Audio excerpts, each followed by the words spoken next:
Subject plus would rather plus verb plus than plus verb. অর্থাৎ একটা জিনিস থেকে আরেকটা জিনিস ভালো, বা এই জিনিসটা থেকে বরং এই জিনিসটা করা ভালো, সেই ক্ষেত্রে আমরা এই স্ট্রাকচারটা ব্যবহার করতে পারি।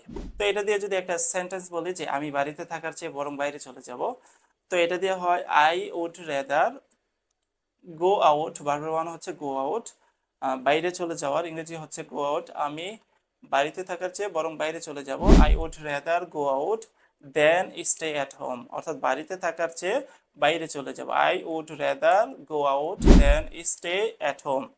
এরকম ভাবে তোমরা আরো সেন্টেন্স তৈরি করতে পারো যে আমি আহ, ভিক্ষা করার চেয়ে বরং না খেয়ে থাকবো, তাহলে লিখতে পারি আই উড রেদার না খেয়ে থাকা, যেটা শেষের বাক্যটা আসবে। অর্থাৎ ভিক্ষা করার চেয়ে না খেয়ে থাকবো, এই না খেয়ে থাকাটা আগে বোঝাতে হবে বা আগে লিখতে হবে, সেটার ভাবটা